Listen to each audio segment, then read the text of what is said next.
Mission Impossible Dead Reckoning Part 1 is the seventh film, or the first half of the seventh film of the Mission Impossible franchise, because there is a part 2 coming up. So as a whole, I guess it'll be the seventh film of the franchise. But this film franchise been going on almost 30 years, and like a fine wine, it just keeps getting better. It's really hit its stride now ever since Tom Cruise has partnered up with writer-director Christopher McQuarrie since number 5. And they just have that really great chemistry together. They know each other. They know what works for the franchise. And it's been really great to see the consistent level of excellency that they're bringing to these films. And this film, Dead Reckoning Part 1, just continues on that trend. I'm not going to go into the plot for this movie too much because they're all virtually the same. You got Tom Cruise playing Ethan Hunt, the agent from the IMF agency. And he's got his team. And then they got to go after some kind of a destructive weapon that if it falls into the wrong hands, it's gonna destroy the world, and it's a race to get to that weapon. So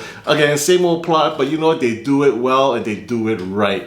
Tom Cruise, this guy, 60 years old, still doing all of his crazy ass stunts. He just knows how to be a movie star, and he is really truly the last movie star that we got. Christopher McQuarrie, his partner, like I mentioned before, the director, he knows how to shoot the shots that Tom Cruise wants. There's none of this quick, jerky, shaky cam kind of action. Everything is really planned out really well, choreographed well, framed well. You can see all the action that's going on, and you can really appreciate those wide shots that are meant for IMAX, and really feel the scope of what they're trying to portray here. And I love that about this series. This time, Tom's supporting cast includes, as always, Ving Rhames as Luther, Simon Pegg as Benji, and most recent addition to their team, Rebecca Ferguson playing Ilsa. And I think she's been a really great addition to this franchise, and I love it every time she's on film. She's a perfect yin to the yang of Tom Cruise as Ethan Hunt, and man, this has been a really good partnership for them.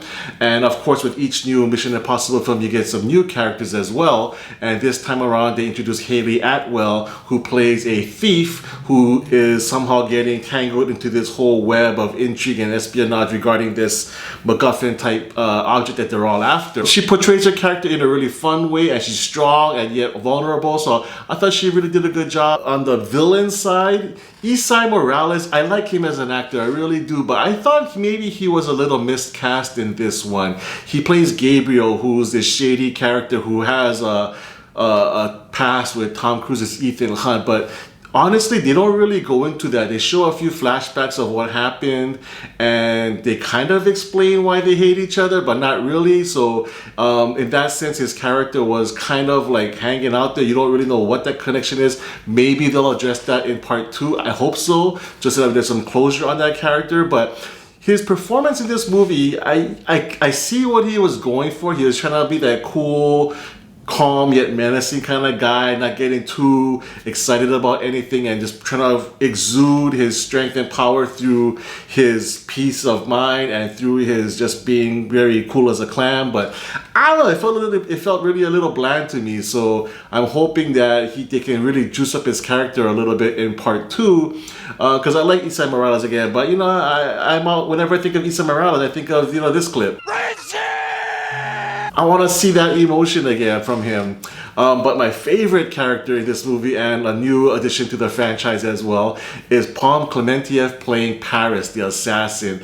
I don't know what it is about this actress. I mean, she's kind of weird looking, but kind of hot. I don't know, it works, man. She's just very sexy, and she kind of plays this character who's like by farts in an elevator, silent but violent. She doesn't really say much, but man, she kicks ass in this movie. And we've seen characters like this before many times in action films, where that silent, assassin they just want to kill, and she is that, but she plays it in a very charismatic way, and you really appreciate her character. And she actually goes through it. She's not one-dimensional at all like this person. Remember when Hollywood was trying to make her a big thing in movies? But no, her and John Wick, very similar character but very different outcomes. She was boring as hell. Pom, Great job. So yeah, the cast was awesome. The storyline, again, it is what it is. But the score this time around, oh, man, the score is just post-punny, boom, boom. Not besides the original theme song, of course, but just the times, the scenes where they're trying to build suspense. The score is just right there with you,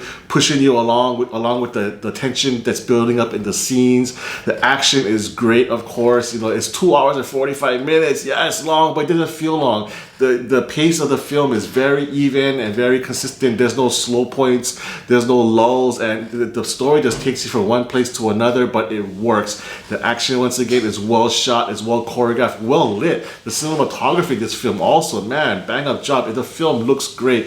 It deserves to be seen on the biggest screen possible. So yeah, Mission Impossible Dead Reckoning Part 1 is the perfect summer movie. It's all that you want from a summer blockbuster. It's got epic scale, it's got a great story, great action, great characters, and it's a really fun time. Again, the few weak points that I didn't like with Esai Morales' performance.